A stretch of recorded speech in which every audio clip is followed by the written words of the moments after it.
अखण्डमण्डलाकारं व्याप्तं येन चराचरं तत्पदं दर्शितं येन तस्मै श्रीगुरुवे नमः। एकं नित्यं विमलयचलं सर्वादिसाक्षिभूतं भावातीतं त्रिगुणरहितं सद्गुरुतं नमामि।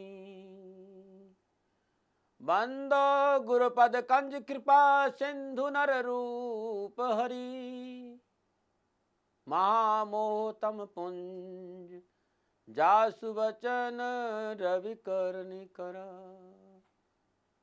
ध्यान मूलम गुरुमूर्ति तु पूजा मूलम गुरुपादुका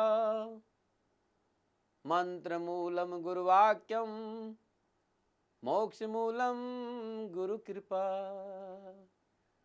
गुरुर्ब्रह्मा गुरुर्विष्णु गुरुर्देव महेश्वरा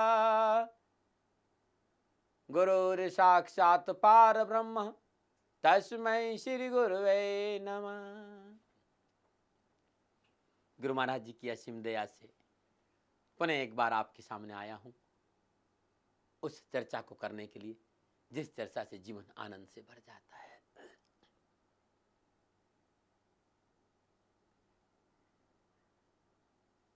विषय मेरे अनुभव का है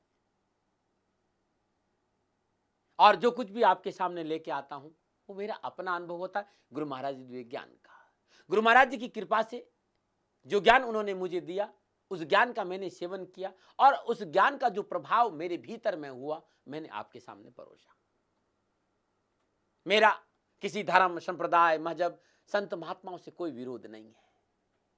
सभी संत महात्मा मेरे लिए सम्मानित हैं, पूजनीय हैं। सभी धर्म और मजहब को मैं प्रणाम करता हूं। मैं तो अपने सत्य की अनुभूति आपके सामने रखता हूं और किसी को भी थोड़ा सा कड़वा लग जाए या मेरी बात अनुचित लगे तो मैं पहले ही माफी मांग लेता हूं, क्योंकि विषय अनुभव का है और अनुभव हमेशा थोड़ा सा तीखा होता है।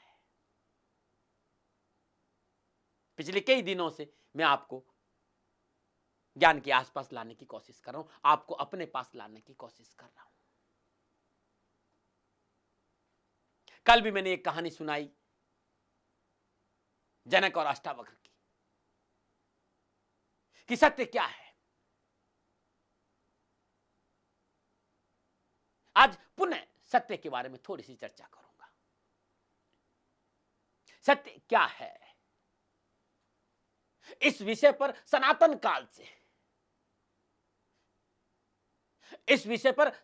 काल से चिंतन मनन विचार विमर्श होता आया है, चाहे वो व्यक्तिगत रूप से हो, जो बड़े बड़े समारोह के रूप में हो या सभाओं में हो। हमेशा इस विषय पर चर्चा होती आई है, तर्क होता आया, विचार लोग करते आए कि सत्य क्या है। और इतने वर्षों तक सत्य की चर्चा होने के बावजूद भी सत्य का बोध नहीं हुआ, क्योंकि सत्य की चर्चा से सत्य का बोध नहीं होता है। यह बात सबको पता है कि चर्चा से यदि प्यास लगी हो तो पानी पानी कहने से प्यास नहीं बुझती। उसके लिए पानी का गिलास चाहिए। गिलास आने के बावजूद आपके हाथ में गिलास है और पानी से भरा हुआ है, तब भी आपकी प्यास नहीं बुझी जब तक कि होठों में लगाकर उस पानी को आप पी नहीं जाएंगे। सत्य की चर्चा करने से सत्य का बोध नहीं होगा। उसके बावजूद भी सत्य का अन्वेषण करने की युक्ति और उस मार्ग के विषय में विभिन्न दृष्टिकोणों से विचार विमर्श करने के लिए लोग एक साथ बैठते हैं और तरह तरह की चर्चाओं से निष्कर्ष निकालते रहते हैं। हमारे मनुष्य ने इन चर्चाओं का आयोजन इसलिए किया कि लोगों को सन्मार्ग चलने का सही परिणाम मिल सके। और कालांतर में मनुष्य के वे सदुपदेश बार बार अन्य विद्वानों के द्वारा हमें दोहराए जाने लगे। मनुष्य के उन उपदेशों के मंत्रों की व्याख्या की जाने लगी। उनके अर्थ को स्पष्ट करने के लिए तरह तरह की युक्तियों और तर्कों का सहारा लिया जाने लगा कि सत्य क्या है।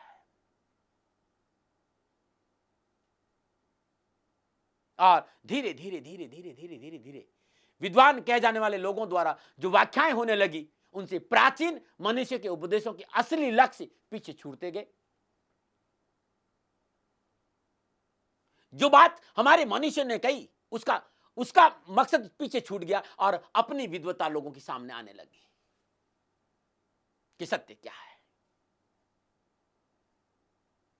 सत्य के अनुसंधान और सत्य को पाने की जो प्रेरणा प्राचीन मनुष्यों के उपदेशों की व्याख्या में जो आनंद और मस्ती थी, अब वो आनंद और मस्ती खोने लगी। अब कोई स्थान नहीं रह पाया उन व्याख्याओं का। अब विद्वानों के अपने विचार आगे सत्य के बारे में। अब अनेकों विद्वान कहने वाले लोगों के अहंकार के टकराव का दौर शुरू हो गया। सत्य क्या है? एक विद्वान कहता कि मैं सही हूं और दूसरा विद्वान कहता कि मैं सही हूं। एक विद्वान कह रहा है कि मेरी व्याख्या सही है और एक विद्वान कहता कि मेरी व्याख्या सही है। और ये कहते हुए शास्त्रों का, विद्वानों का शास्त्रार्थ होने लगा। शास्त्रार्थ का शाब्दिक अर्थ है शास्त्रों में निहित अर्थ का प्रकाश करना होता। लेकिन कालांतर में धीरे धीरे शास्त्रार्थ शब्द अब विवाद का पर्यायवाची बन गया है। शास्त्रार्थ शब्द विवाद का पर्यायवाची बनकर सिमट गया और इसकी अर्थ का विकास कुंठित हो गया है। अब शास्त्रार्थ शब्द कहने पर वाद विवाद का अर्थ ही हमारे मस्तिष्क में प्रतिबिंबित होता है जब भी शास्त्रार्थ की बात आई।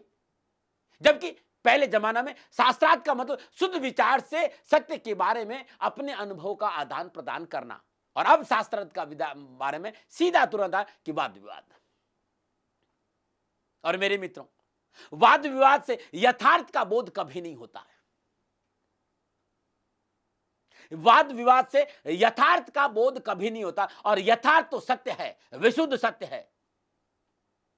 विशुद्ध सत्य पे किसी प्रकार का विचारों का रंग रोगन नहीं किया जा सकता। विशुद्ध सत्य किसी पूर्व निर्धारित सांचे में ढला नहीं होता, वो वैसा ही होता है जैसा वो था। लेकिन इतना सब जानने के बावजूद भी आज भी वाद विवादों का दौर जारी है। सत्य क्या है?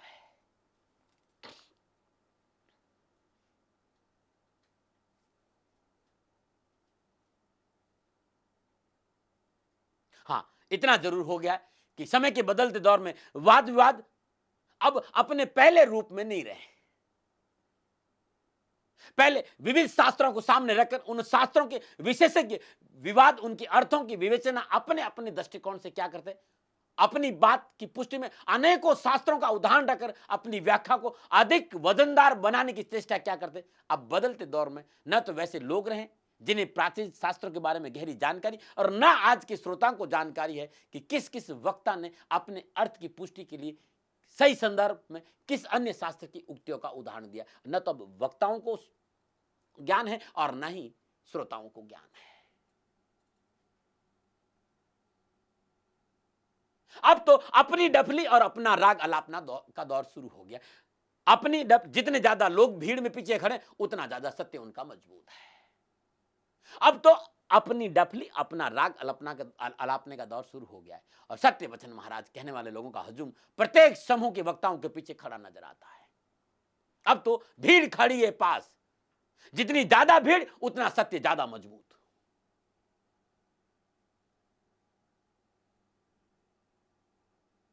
जिन सदपुरुषों ने, सत महापुरुषों ने जिस ज्ञान का आलोक बिना किसी मजहब धर्म और संप्रदाय का किया था। कबीर साहब ने कोई मजहब नहीं बनाया, कोई धर्म नहीं बनाया। मीरा ने कोई धर्म और मजहब नहीं बनाया। बुले साहब ने कोई धर्म और मजहब नहीं बनाया। दरिया और दादू साहब ने कोई धर्म और मजहब, नानक साहब ने कोई धर्म और मजहब नहीं बनाया। जो संत महापुरुष संसार में आए किसी मजहब और संप्रदाय की स्थापना या सर्जन नहीं किया। उनके जाने के बाद अनेकों प्रकार के धर्म, मजहब और संप्रदाय का सर्जन होता चला गया, और आज भी उनके बनने का दौर चालू है। मैं किसी मजहब और धर्म की अवहेलना नहीं करता हूं, मैं तो अपनी बात कर रहा हूं, क्योंकि उन महापुरुषों ने अपनी जीवन लगाया था सत्य को समझाने के लिए, सत्य का अनुभव कराने के लिए। आज वो कहां चला गया? क्यों नहीं समझ में आ रहा है? क्योंकि हम सत्य के पास ही नहीं है। हम उलझ के रह गए बाहरी आवरण में। सत्य क्या है हम उसके आसपास भी नहीं आए।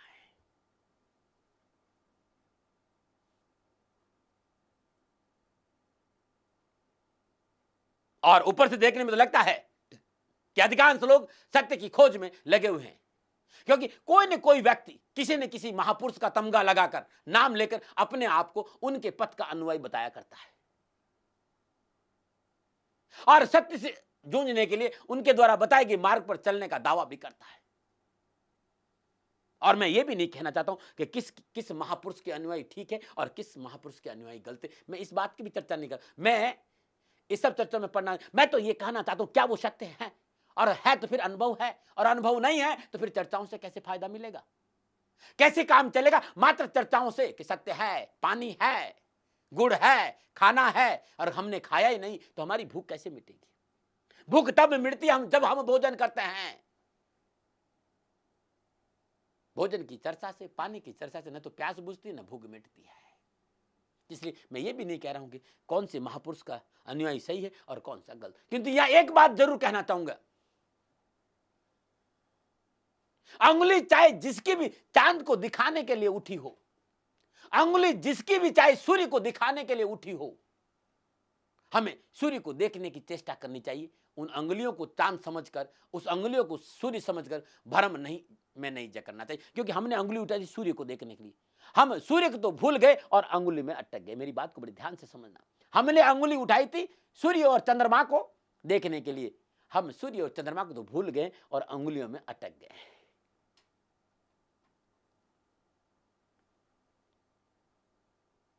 हमने उन महापुरुषों के संदेशों को भूल, जिस संदेश की और जिस युक्ति और जिस साधन की और महापुरुषों ने संकेत किया उसको तो हम भूल गए।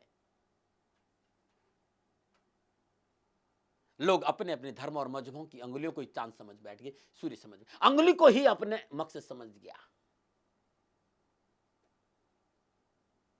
और इन्हीं अंगुलियों में उलझकर हम रह गए।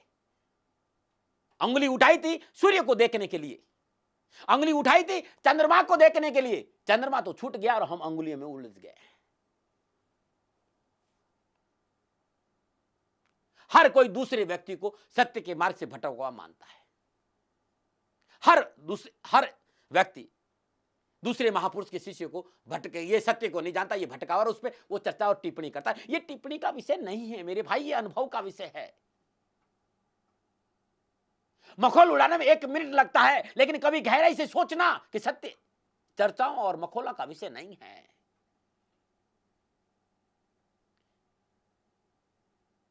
आश्चर्य तब होता है कि लोग धर्म और जिहाद के नाम पर खून बहाने के लिए तैयार रहते हैं और बड़े शान से अपने आप को सत्य धर्म का अनुयायी बताते हैं। यह कैसे हो सकता है? सत्य करुणा और प्रेम का सागर है, सत्य आपस में लड़ने नहीं देता किसी को।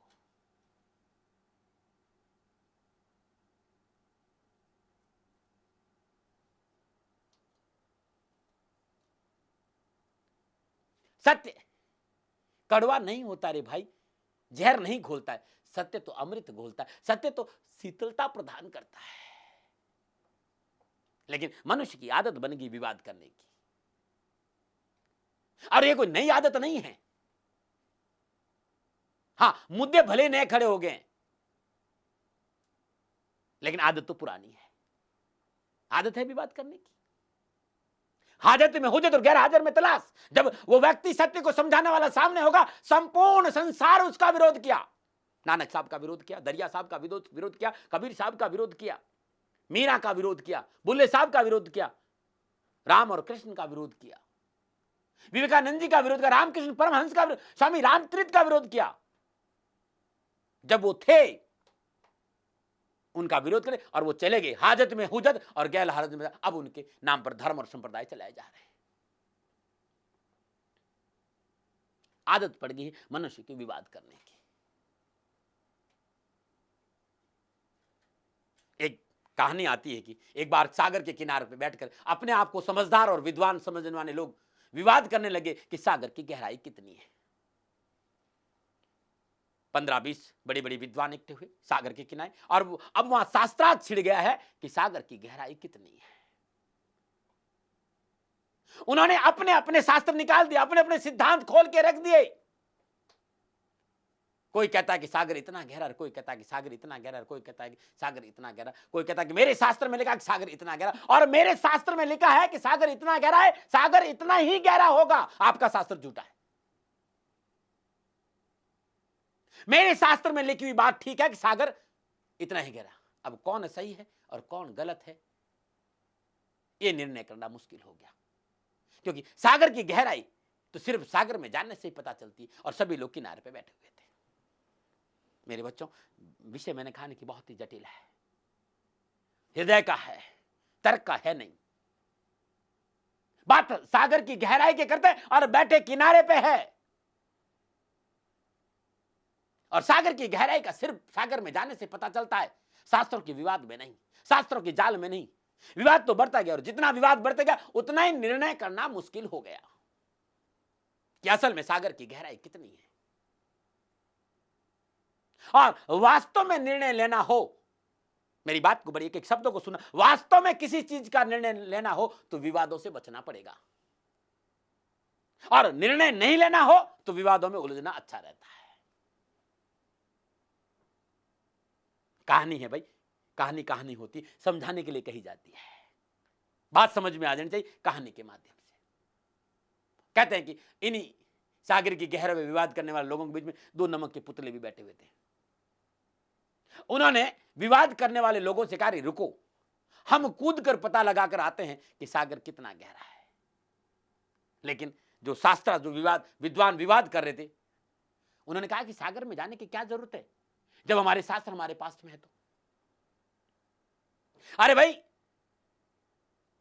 यदि दिल्ली आपको जाना है, और इस समय जहां मैं बैठा हूं वहां से दिल्ली 576 किलोमीटर है, और माइलस्टोन पे लिखा है कि दिल्ली यहां से 576 किलोमीटर लिखा हुआ है ना सामने, तो फिर चलने की कहां जरूरत है? तो व्यक्ति कभी दिल्ली नहीं पहुंच पाएगा।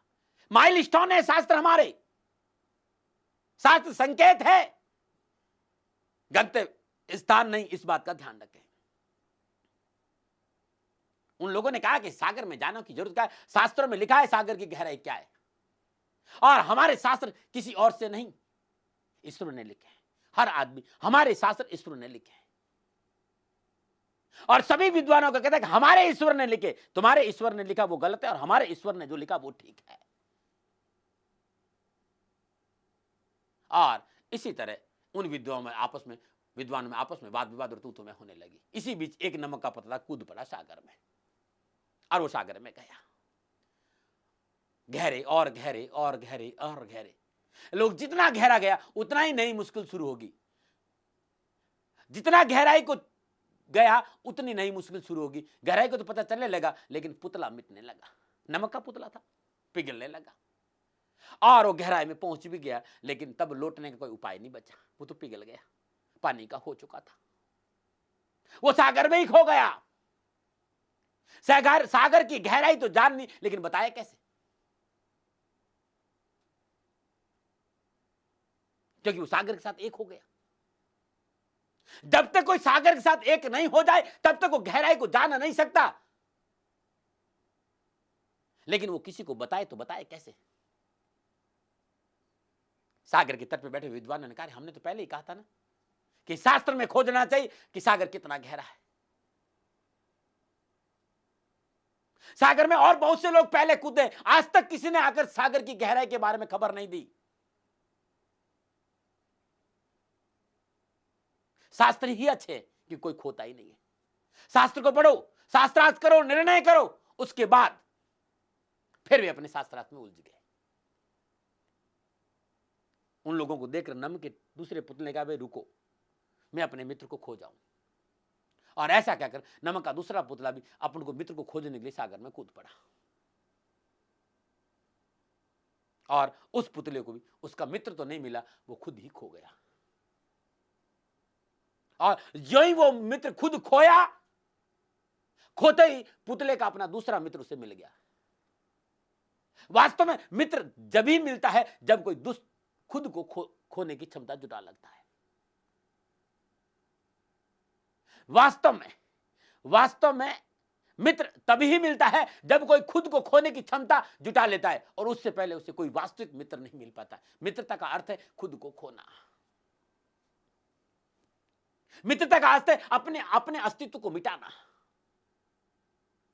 जब वो खुद खो गया तब उसका मित्र मिल गया, उसे सागर में मिल गया और उसे सागर की गहराई का पता भी चल गया।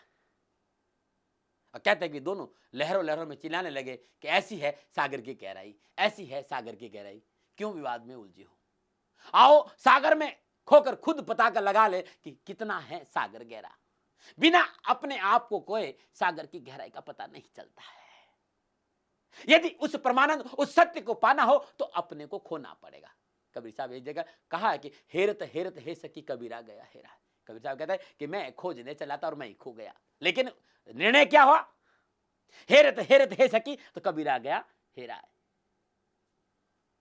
खोजने चला था परमात्मा को लेकिन मैं ही खो गया। लेकिन एक बहुत बड़ा प्रभाव, एक बहुत बड़ा आश्चर्य घटना करी, जो ही मैं खोया तो परमात्मा मेरे को प्रकट हो गया। मैं हूं हरि नाय और हरि है मैं नाय। कबीर कहने लगे हेरत हेरत हे सकी कबीरा गया है, और पाछे पाछे हरि परे कहते कबीर। और अब परमात्मा मेरे आसपास, वो मुझे खुद खोज रहे हैं। लेकिन समुद्र के तट पर जो लोग बैठे हुए थे, समुद्र की गहराई के संबंध में शास्त्रार्थ कर रहे थे, वे फिर अपने अपने शास्त्रों के पन्ने खोलकर वाद विवाद में उलझ चुके थे। वे अपने शास्त्रों की बातों को फिर से व्याख्या करने लगे कि मेरा शास्त्र कहता है कि गहराई इतनी और मेरा शास्त्र कहता है गहराई इतनी नहीं है। विवाद में उलझे हुए लोगों के पास समय कहां है कि समुद्र की लहरों से निकली हुई आवाजों को सुने, क्योंकि सागर की लहरों की आवाजों का तो कोई महत्व नहीं शास्त्रार्थ करने वाले लोगों के लिए। कई बार तो विवाद विवाद में उलझे लोग यह भी कह उठते हैं कि सागर की लहरों के शोरगुल के कारण हमारे शास्त्र में बड़ी बाधा पहुंचती। उल्टा वो कहते हैं कि सागर, हम जो शास्त्रार्थ करते हैं वो सागर की लहरों से बाधा आ रही है, हम एक दूसरे की बातों को ठीक से सुन नहीं पा रहे। अच्छा हो कि हम सागर से दूर जाकर सागर पर शास्त्रार्थ करें। शांत वातावरण में यह कार्य अच्छी तरह संपन्न होगा। या तो सागर की गर्जना बड़ी बाधा डालती है, या तो सागर की लहरें बड़ी बाधा डालती है। आश्चर्य, सागर जो कि स्पष्ट कह रहा है कि उसकी गहराई कितनी है, सागर जो सबको आमंत्रित कर रहा है आओ जान लो, लेकिन उन लोगों ने सागर के आमंत्रण को ठुकराते कहा कि हटो इस सागर के तट से, नाक शोरगुल मचा रहा है ये सागर, हमारे शास्त्रार्थ में बाधा डाल रहा है। सागर की गर्जना से हमारे विवाद में बाधा पड़ रही है। सागर की गहराई का पता लगाने के लिए बेचारे सागर के तट को छोड़कर दूर चले गए। कहते हैं कि अब भी वे वैसे ही लोग हैं, अब भी वे वैसे लोग अपने शास्त्र को खोलकर विवाद जारी रखे हुए कि सागर की गहराई क्या है। कोई भी सागर की आमंत्रण को समझने की चेष्टा ही नहीं कर रहा है, केवल शास्त्रों की विविध स्वरूपों को जारी रखे हुए हैं। मैं शास्त्र की बात, शास्त्र इज माइलस्टोन, शास्त्र संकेत है उस परमानंद और प्रेम और सत्य को पाने के।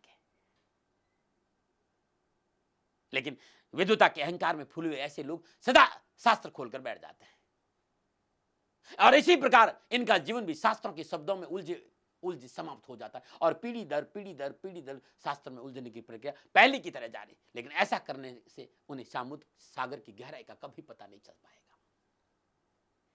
और वे जो भी बात करेंगे वे अनुमानों की बात करेंगे, जो भी वो बात करेंगे वो उनके अनुमानों पर आधारित होगी, अनुभव के आधार पर कभी नहीं होगी।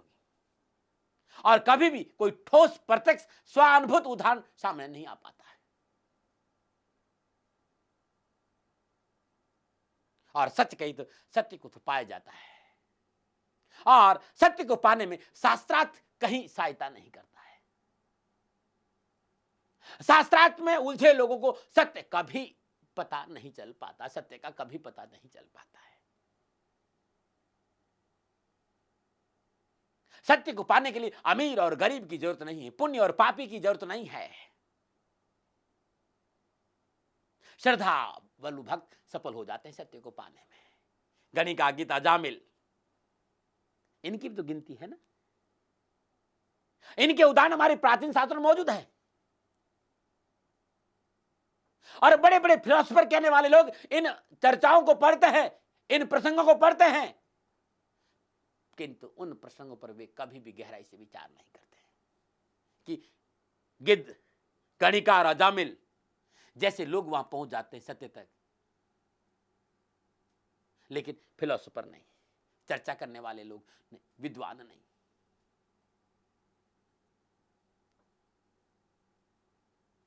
पापी होने के बावजूद सत्य के पाने के लिए आतुर भक्त विनम्र होता है, वो रो तो सकता है परमात्मा के सामने, डूब सकता है परमात्मा में, दीन तो होता है, असहाय होता है, गिड़गिड़ा तो सकता है, घुटने तो टेक सकता है, वो अपने आप को परमात्मा रूपी महासमुद्र में खोदने के लिए तैयार रहता है। लेकिन वैसे लोगों को अपनी विद्वान का अहंकार बड़ा होता है जो झुकते नहीं है।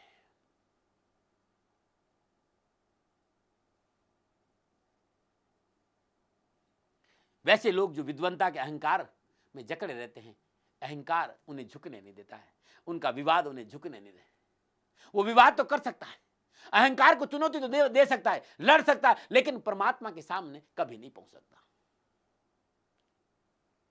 शास्त्र कहते हैं, मैं नहीं कहता हूं, और शास्त्र कहते हैं कि संत महात्मा कहते हैं कि विद्वान को परमात्मा के पास पहुंचने में बड़ी तकलीफ आती है, क्योंकि मैं है और हरि नाय, उसकी विद्वता उसके सामने हमेशा आड़ी आ जाती है।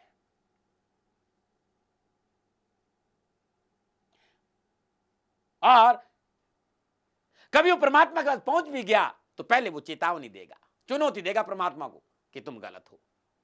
हमारे शास्त्र तुम्हारे बारे में ऐसा ऐसा वर्णन लिखे हुए हैं, समझो मेरी बात को। मैं जो ये दृष्टांत आपको दिया हूं, मेरी बात आपको समझाने के लिए दिया हूं।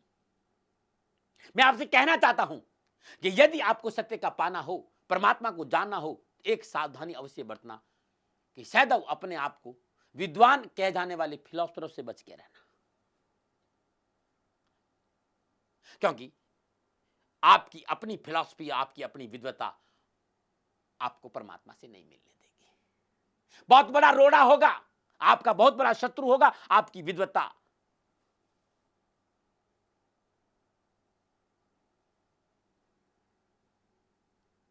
उनसे बड़ा कोई शत्रु नहीं हो सकता परमात्मा के रास्ते पर। वो विद्वान किस विषय का है, किस धर्म का है, किस मजहब का है, किस पंथ का है, कोई फर्क नहीं पड़ता, क्योंकि विद्वान तो विद्वान होता है जिसके अंदर अपनी विद्वत का अहंकार ठूस ठूस कर भरा हो।